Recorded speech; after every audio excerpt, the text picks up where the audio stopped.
my name is Samantha and welcome to today's video. Today is going to be the 2022 recap video. Let's get into it. Thank you so much for all your patience on me getting this video out. I know it's been long awaited. It was supposed to be posted back in December and I have just been, like I said, overwhelmed with the move. I finally got a chance to crunch all the numbers. I have the numbers to compare 2021 to 2022 and to provide a recap for you guys. That being said, 2022 was a great year. I felt like I improved my booth and my sales so much. I mean, the numbers are right here. It shows it. I'm so proud to show you guys. Thank you for coming along with me on this journey. I hope you enjoyed each breakdown of every show and the pros and cons. I'll have them all listed down below if you want to know more in depth about each show.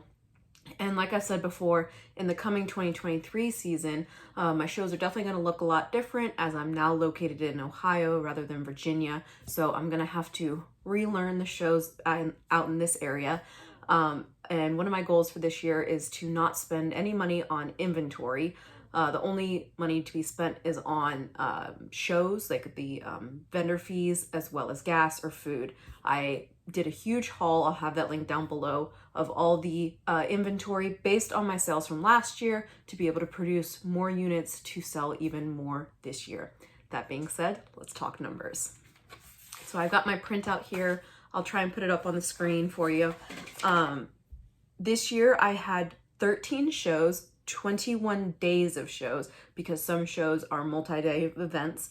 Out of those shows, 11 of them I made my booth and 2 of them I did not. So I'm definitely super proud of that. Last year I had 17 shows, 13 I did make my booth, 4 I did not. So definitely an improvement. I was a lot more efficient because I had 21 days of shows versus 31 days of shows. So each show was more impactful, as well as the overall sales numbers. So I'm gonna skim through them really quickly.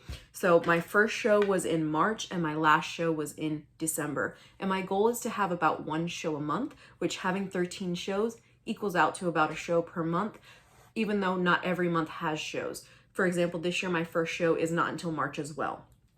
So in March 5th, I was in Leesburg, Virginia. The booth fee was $95. The application fee was $15. And it's actually because I paid for a corner booth. But then that got reimbursed if you watch that video.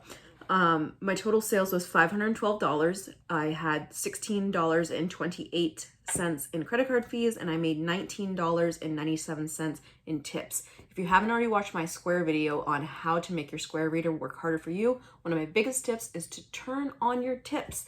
If it makes you uncomfortable to ask for tips, then don't do it. But your tips, think about it as you're not making the money, it's just covering your credit card fees. So it's up to you if you want to turn it on or not, but most of the time when I do turn on tips, it usually ends up being a wash. The tips I make cover the credit card fees for the day. So that was an indoor show. I did make my booth. The next show was April 23rd. That was at Chantilly High School, which that was a lot of fun. That booth was $50 and I made $40. So I did not make my booth. It was 54 cents in credit card fees. Virginia Beach, I was there for 3 days. It was $390 with a $100 app fee, so $490, and that's not including the gas, the food, the hotel. Overall, this trip cost me about $1,000. I made $86, then $246, and then $290. So what, $3 and then $350. So I made about $700. So I made my booth, but I did not make my hotel and gas and other expenses.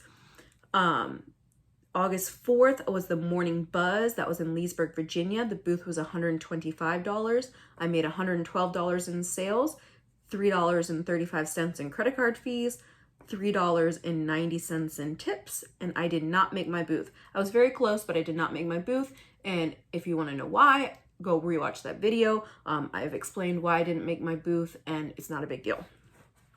September 16th, I did a show. It was a farmer's market in Waterford, Virginia at the church. That was so there wasn't an official booth fee. It was just pay a donation, and it was supposed to be like 10% of your profits, I believe. I think I gave them $20. I wrote down $20, but I don't really remember how much I gave them. And I had $110 in sales, $3.31 in credit card fees. So I did make my booth. That was my first outdoor show of the year. October 16th was Rustic Slate's Fall Festival, I think is what he called it.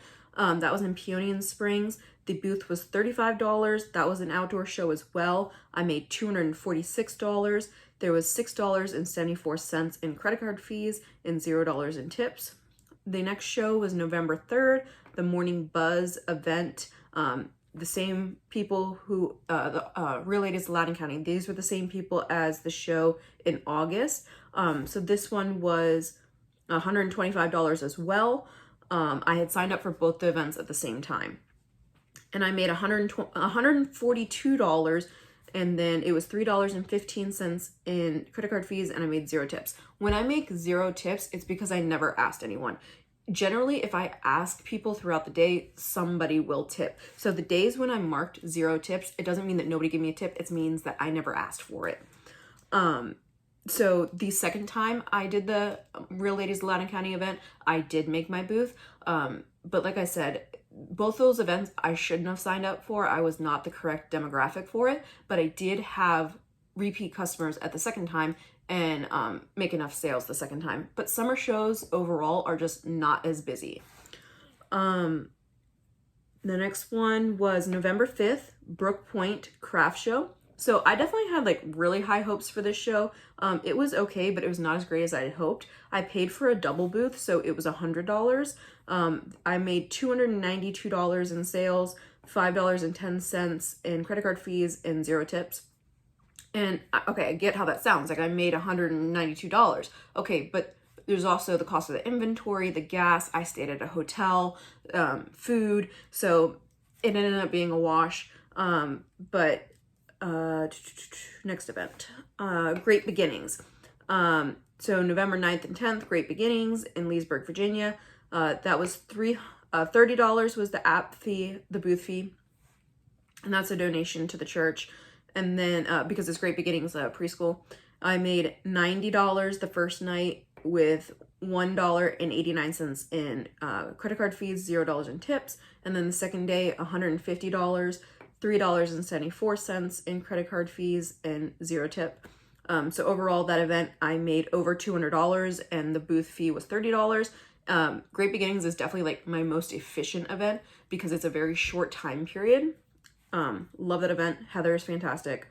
My next event, so this was last year and this year. So I go from Great Beginnings straight to Dulles. It's like a crazy week of events. So then the 11th, 12th, and 13th was at Dulles for EMG's show. And so these were the same people that I was in Virginia Beach. The show was $505 with a $100 app fee, so it was $620 for the weekend. The first day I made $610 with $13.58 in credit card fees. I made $10.80 in tips. The second day, $854 in sales, $23.16 in credit card fees, and $17.38 in tips. And then the last day, $310 in sales, $5.56 in credit card fees, and $0 in tips. And if you remember that weekend, I also was really sick. And so I had a lot of help that weekend, and I don't know how I made it through that weekend and like had the best sales. It was crazy. But yes, I made that booth. The next show was November 19th at Arcola Elementary School in Aldie, Virginia. I got the biggest booth. There was 3 different sizes.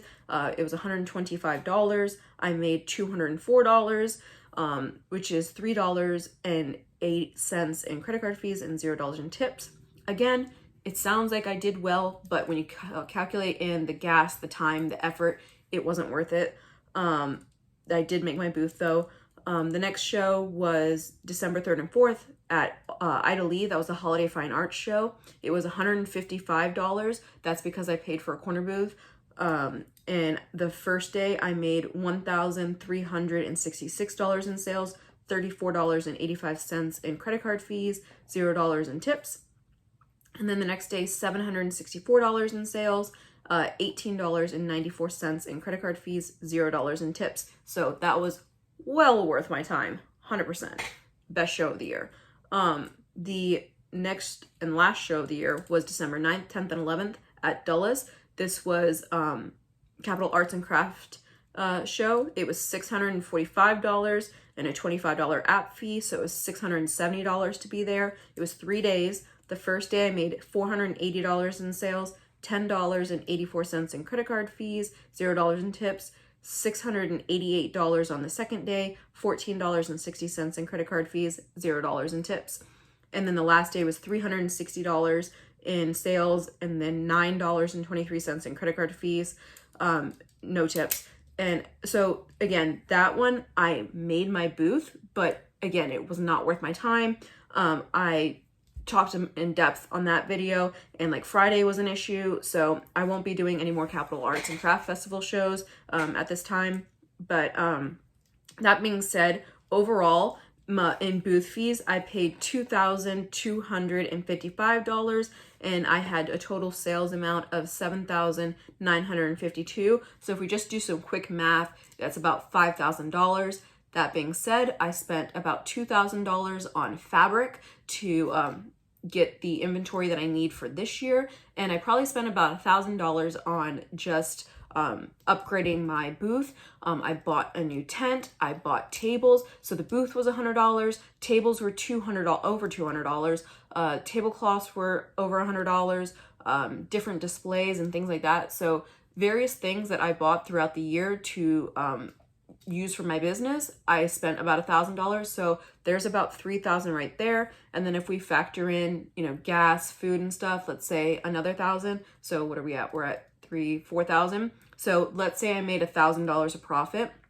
That $1,000 is staying in the bank account, because then that money is the money I'm going to use for the application fees for the 2023 season. Because up to this point, I have been using my, somebody asked us in a question, like, how do you have enough capital to pay for the bigger shows that are $500-600?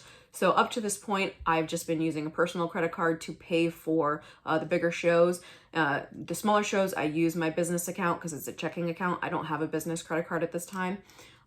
So for next year, or this year that we're in, 2023, my goal is to only use the business money to help cycle itself. Hopefully I don't have to pull any personal money in. Last year I did put some personal money in, so I want it to be self-sufficient in itself. What was I gonna say? Okay, so last year I had $2,610 in booth fees. So I paid more in booth fees because I did more shows. And then I had a total sales of $3,572 last year. So I cut down on my shows. I did less shows, less days. So that's less time, because let's say each show's 8 hours, less time. And I made twice as many sales. So I think that's a great return on investment. If we're talking products, for reusable towels, I sold $4,288 worth of reusable towels, which is 268 packs of 8. Jar openers, 2,886, which is 481 jar openers. And then the next highest selling item was soap towel pouches at $294, and that's 49 units. And then scrunchies at $180 and 18 units.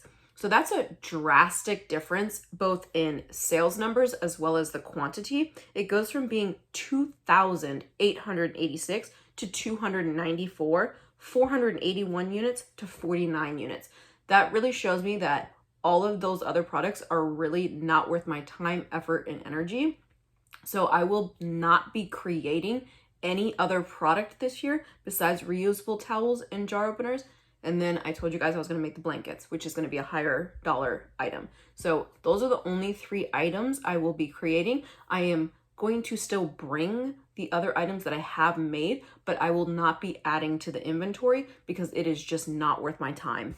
It's very clear here that they are not worth the booth space. They are not worth the energy and effort to create them. So I'm done making any other product besides reusable towels and jar openers. Once the other products start dwindling down enough or sell out, then I'm going to get rid of them altogether. I will not sell them. I will only have the reusable towels and jar openers, which puts me on the right track because the end goal is to not have any physical product at all. It's to become completely digital. I would like to be able to create YouTube videos and be monetized, which I have achieved that part, and to make tutorials and share information with people. And I want to be able to make a video and have a digital pattern to sell along with it. So that is the end goal. I'm moving towards that goal. At this time, I still will be doing shows. I think I will always be doing shows, but I definitely, like, for example, the Idly show and the EMG show are my best shows. If I can boil it down to, you know, getting as much sales numbers as I can into those 3 shows, then that's what I'll do every year. I'll just beef up as much inventory as I can and just go all out and just work as hard as I can for a short period of time.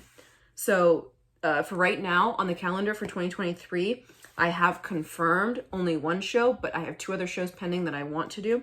So in 2023, my 3 shows on the roster are Idly in March, and I'm already signed up for that. I will be there definitely. And then I want to do EMG in November, and then Idly in December as well. So both of those, November and December, I need to apply and get accepted. And then December, the only thing that could go wrong is that currently our lease for our house is until December 31st. So if we do end up moving at the end of the year, I don't know how I'm going to be able to do a show, you know, 3 states away if we're going to be moving that month. So we'll see how that goes. That being said, that was my most profitable show of the whole year, so it would be well worth the trip. Because those 3 shows, so $512, $1,774, and then $2,130, consists of $4,416 of the $7,952 in sales, which is 55% of the sales. And if I do the EMG show, I would also do the Great Beginning show, which was another great show. So if I did just those 4 shows, you know, hopefully I would bring in at least 5,000. So my goal for this year is just, like I said, make as many reusable towels and the blankets and jar openers. So I'm super excited. I am challenging myself. I have a little printout of the February calendar. So I sold 481 jar openers. Let's round that up to 500. So if I make 500 jar openers, people are not going to be satisfied with the 500 jar openers that I make. So I need to make 600 so that there are 100 jar openers of buffer for people to mosey through and not like, because that's how it works. That being said, I'm going to try and do as much popular prints as I can. That means animals and not seasonal. So like I said, animals is the most popular thing. So I have on hand, so I have right here and then here already cut up. So if I could control my finger correctly. Oh my God. So those are still on the roll. And then these guys are already cut up. And I do have some fabric already cut up. My goal is to make 600 jar openers in February. There are 28 days in February. So that would be making 21.42 per day. Let's round that up. Let's make 25 per day, which means that I could get this done in 24 days, which means that I wouldn't have to work on any of the Saturdays. That being said, it could also just be 24 sessions. So in some days I might be able to make more, and some days I might be able to make less. For example, today is February 1st and it's already 10:30 p.m. So I don't know, and I don't know where my tags are. So the ones that I'm going to work on tonight, I'm not even going to be able to finish them in full. However, getting them 75% of the way done is better than not working on them at all. So my goal is I'm going to bring you guys along on this journey. So this video, so if the 28th is the last day of February, I would love to have this video posted either the 28th or the 2nd of January. That's my goal. So keep me accountable. Ask me each time when I post a different video how it's going. I'll try and give you guys a little update in the videos throughout the month. Let me know what you guys want to see in the 2023 videos. Let me know what you've been up to. What are your goals? What shows do you want to do in the year? I do want to do some Cincinnati shows, as that's where I now am. But I'm not familiar with the area, so I'm just gonna have to find them. And if you've watched my video of how to avoid scams, I am very nervous about finding shows online, and I don't know people here, so I don't know. We'll see how it goes. I'm going to try my best, hopefully not get scammed, hopefully do some good shows, and I will bring you guys along. Thank you so much for watching. Don't forget to like and subscribe, and have a wonderful day.